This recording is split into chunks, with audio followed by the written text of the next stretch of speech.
Board play versus theater of the mind. Which is better? When do you use them? Is one better than the other? I'm Scott Meiklejohn. I play Valentine on the Wildcards. I'm Kyle Bryden. I am the Dungeon Master to the Wildcards. And today let's talk about the usage of board play versus theater of the mind in Dungeons and Dragons. I love both. I think both are so situational. So why don't we just start right off the top? Kyle, as the DM, how do you feel about board play? How do you feel about theater of the mind? Any big takes up front? The biggest thing that I think is both are situational. Both are very situational to what it is you're encountering, literally encounter by encounter. Board play is going to fit best when you have an established setting. You have an interesting set piece. I like to think of board play as the go-to for your big boss battles.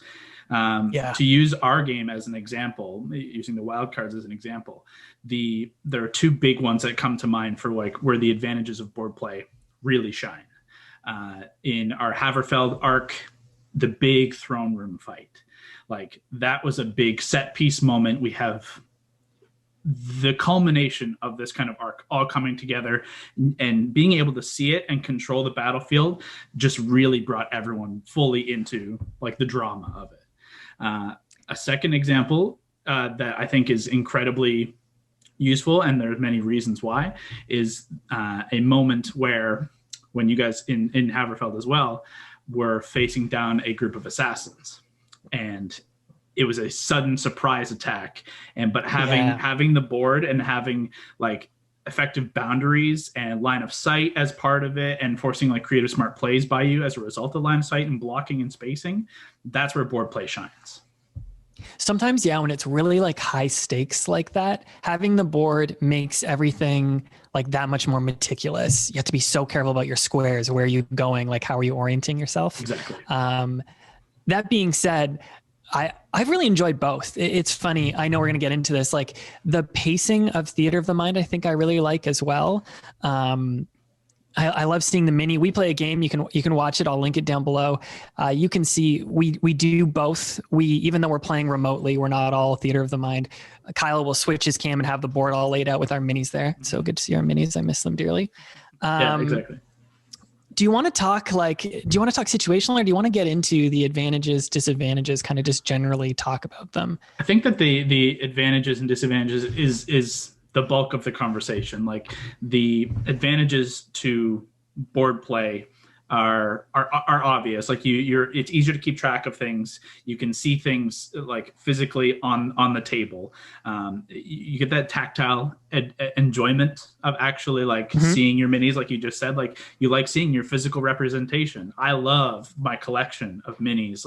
That's such a huge part of D&D for a lot of people. Totally. There's the tactile element of this physical board, and kind of to speak to the way how we've evolved with it. Prior to this stream and prior to COVID, we played entirely, almost exclusively, by map and board play. I didn't utilize 95%. Exactly. Yeah. I didn't utilize a lot of theater of the mind, except for moments where things kind of surprised me as the DM, and you guys went off on a different tangent, and I just didn't have something prepared. That's where theater of the mind is perfect. You shouldn't shy away from those moments as a DM because you don't have something physical prepared. That's where theater of the mind, you can embrace it, and you can really play with some really impressive things with theater of the mind that a board you can't physically manage. I was thinking about that with theater of the mind. I was reflecting on when we've done it in the past, and I've really enjoyed it with skill challenges. Mm-hmm. When there's a frantic moment and you want to keep that pacing up, that's when I think, as a DM and a player, we can both agree it's very clutch to be able to pull that out. Mm-hmm. Yeah, without even going back to the advantages, disadvantages, the use of theater of the mind is going to fit best when you have these large scale situations or moments or encounters where as players, you have so much room for choice. And I can't predict which direction you're going to run. The obvious example of theater of mind is a chase sequence. We utilize that kind of chase sequence in a controlled chase sequence in our recent game as well in our Haverfeld arc. You were running, essentially fleeing from the main city where this large encounter was building up and trying to return back to the throne room for a moment of rest and to try and gain better ground and prep yourselves for the next game. But in that, I made a skill challenge out of it, because that is the advantage is you can be incredibly creative with like the description and with the style of it, but you still want to root it in the game. You still want to give it like the skill challenge element to it to make sure that you guys are still engaged, you're still rolling, you still feel like there's still boundaries to it. Does that make sense? Yeah, and you can watch that back, that whole chase scene. There is a moment where I legitimately think Valentine is dying or is dead. Mm-hmm. Yeah. I can distinctly recall that moment and being like, oh, Valentine's dead. And let's lean into that. I think that's because when it is theater of the mind, sometimes it's harder to orient the players and the DM. I've done like the tiniest bit of DMing in the past, and I can only just sympathize with the mental stress of you trying to paint an entire picture and keeping everything going. So yeah, from that DM perspective, how tough is that to try and keep everyone in the loop? One of our players, like we've even talked about this, different players at the table imagine things differently. Some people have a harder time visualizing. So how do you do all that? How do you do all the mental gymnastics of theater of the mind? It's simultaneously theater of the mind's biggest advantage and biggest disadvantage. It in itself is the best part of it is that you have such freedom, and also the players have such freedom. You feel less constrained when there's not a board, when you don't see the squares, when you don't see the hexes. Like you feel, and it almost encourages you to try different things and to just try and kind of bend the rules ever so slightly. But yes, as a DM, it does legitimately wear me down. Like I feel at the end of a night where very recently, far from where the games are playing on our stream on YouTube, we had an encounter that was a full session, a full combat session, pure theater of the mind the whole way. And it was incredibly fun. I think from my perspective, at least, it was fun. You guys seem to be enjoying it. From ours, we were loving it. Yeah, it was fun. It was, but there was just so many moving pieces, and you guys were literally moving across the world so quickly that having a board, it would have been impossible to actively do that. So like we were able to have this super fast-paced, fun encounter, but to the point of it being difficult. I legitimately trying to keep track of like, you have to literally in my head, I'm running like the distances of everything. As soon as I have to keep everyone in a mental picture of where everything is, and it's so fast moving that it's just like I feel worn down by the end of it, and it is more challenging for that specifically, but so much more. I've never felt this in our game, but when I've listened or watched other games, or maybe even in a couple of games, like pre us playing together, I felt the hard part about theater of the mind is what you're saying there. And it's the distance and literally distance, a DM communicating, this is how far, especially when you're trying to be nitty gritty with spells that have a finite range. That's been tough in the past to be like, I've watched streams where it's frustrating because someone wants to do something and then it's like, oh wait, well, they're actually this distance. Then they feel, oh, that wasn't communicated. Now it screws up. Fortunately, we've never had that, but my advice would be to any DM player, always just be openly talking about that. You want everyone to have fun. And I think you can have a lot of fun with theater of the mind.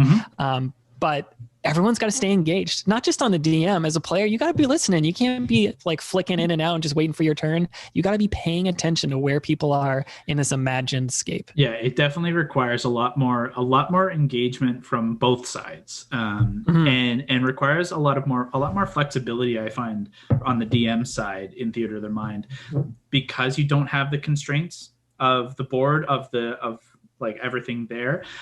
It can be more difficult to be strict to the rules. So like you're talking about literal distance of how far away is this person?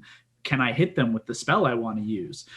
It can be difficult. And as much as I love the part of theater of the mind that grants players like the idea of trying to be way more creative and think out of the box, trying to fit that into my DM side of like trying to constrain and figure out how this is all going to work, it adds a whole nother element. It's playing 4D chess, and can definitely wear you down.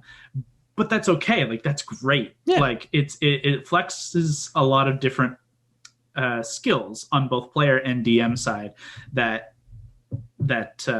need to be flexed every now and again. Yeah, it's true.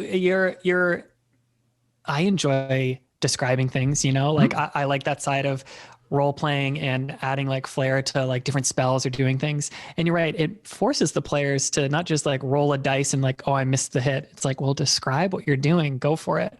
As our producer noted in the background in the chat, be patient for both player and DM. Be prepared to repeat things, to say things a couple of times. That's just all the fun of playing out this imagined battle, imagined scene in your heads. Why don't we switch gears? Let's talk a bit about the actual table and actual grid. It's funny because I know it's in the name, Dungeons and Dragons, but I'm sure I've expressed this to you, Kyle. Dungeons are my least favorite part. I hate being confined in a space. I don't like it. And so I think maybe that's why I gravitate to Theater of the Mind, because it is more open. But I admit, I love seeing a good map. I love seeing a good grid and seeing my character move around, knowing exactly where someone is. Yeah. There's definitely advantages to it. There are plenty of advantages to having the physical board in Dungeons and Dragons, where there are dungeons. That's kind of where the board play is going to shine the best. Having a map, it's going to be a lot more difficult for the players to break out and kind of do something unexpected physically on the map. You're going to do unexpected stuff all the time, and you're going to kind of have to play with that. But that's where you can definitely add those constraints, and you have to be tactical when you can see the map. Whereas I like to think of it as, it's more tactical with a board and more creative and flexible with Theater of the Mind. Both serve different purposes, and both are great, but they both have disadvantages as well. To speak to some of the disadvantages of board play, obviously there's the actual physical setup of drawing it out, and in some cases it's intensive, and like, if you're not a good artist, you can kind of bog yourself down and bum yourself out when it doesn't look like how you want it to look. There are plenty of different creators on YouTube alone, let alone anywhere else, of how you can spice that kind of stuff up and how you can make little things. And I've got little pieces that I've made to kind of spice that up and add that element to it, because I enjoy that. And I think it does add the element to it. But that is a definite downside if that's not your strong suit. And that can definitely be difficult. Yeah, I mean, you could supplement that if you're not a good artist with tiles. You can buy tile packs, but that's another thing. That's a cost benefit, both time and money. Yeah, your imagination is free. Yeah, exactly. We haven't done this in our own game. We did it once, but you can play on a map on a grid online. That's kind of like maybe a combo of the two. I don't know. We've stuck with like the actual like tactile camera thing, and I really like it. Yeah, I know the like Roll20 is really big, especially right now where everything is socially distanced and we're playing across different cities and provinces and some other games and stuff like that. But there was something to it that I didn't enjoy personally. That was a personal preference as a DM, and as a player, I just didn't particularly enjoy it. So that was an element of this that I was afraid going to this online version. So what it's very easy. If anyone out there wants to do this, to have that physical thing as well as the online game, I just took my webcam, I put it over on a tripod. I was lucky enough to have a tripod, but you can use anything, over top of the table. And like we take a break before combat, and I set up the board. I move my camera. We take 5-10 minutes while I do that. And 5-10 minutes later, once everyone goes to the bathroom, gets a drink, comes back, we're into a combat, and the camera's now on the battle map, and I still have my headphones, and I just move things around myself. And it adds that you guys have to be a little bit more descriptive and specific in where you want to be, and sometimes there's some elements of trying to figure out direction that's a little difficult. But overall, I think I enjoy it more than not having it at all.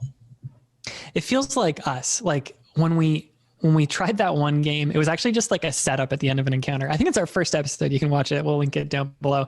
But it just didn't feel like us, because we'd been playing together for so long with our minis. And then to see something that wasn't us, and then when we brought back the grid itself, that felt really good. There was one more thing I was going to mention with that.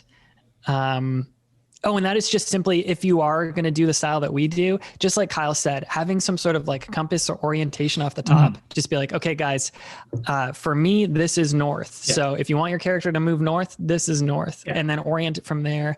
And right off the top, if you're streaming and recording it and want to show other people, just say right off the top, okay, this is Val, this is Gord, this is Hondo, and then everyone, and be prepared to say that a couple times. This is an enemy. We've had many a time where it's like, okay, I strike that person right next to me. That's your friend. Yeah, that's Hondo. Like, maybe don't. Okay. If it was Hondo, I probably still would. Well, that's fair.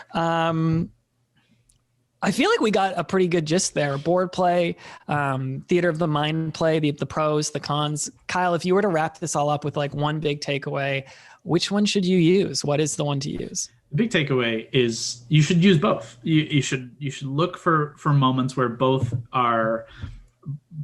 can shine. There are plenty of moments, as we've described, both in our game that you can watch or in games that you've played yourself, where theater of the mind is just so much more expansive, open for creativity, and works in a pinch where you're kind of caught out or the players do something you don't really expect. Whereas board play is invaluable with the maps and being able to plan as a DM and kind of constrain the actions of your players and your enemies. But the best thing yet is to try both. Find your level of being comfortable with both, and the improv that theater of the mind takes and the planning that board play takes. Find both those levels of comfortability as a DM and find what your players enjoy as well. We're going to say this a lot on this channel. It's all about having fun. It's all about talking to your party. It's all about talking to your DM. So debrief. If you have one of these things and you feel like something could have gone better, talk to your entire group at the end of the game, just so you keep things fresh and fun. If you liked this conversation, we got plenty more on the channel. We got one all about character plot hooks and backstories. If you want to know more about playing online, we did a whole video on that. It'll be linked down below, but you can expect much more of this kind of content coming up on this channel. Absolutely. And to see some of the examples we talked about, or just to follow along with our game, there will be a new episode up every Tuesday. So check us out. Maybe subscribe if you want to see more. Okay. Well, until then, we'll see you in the next one.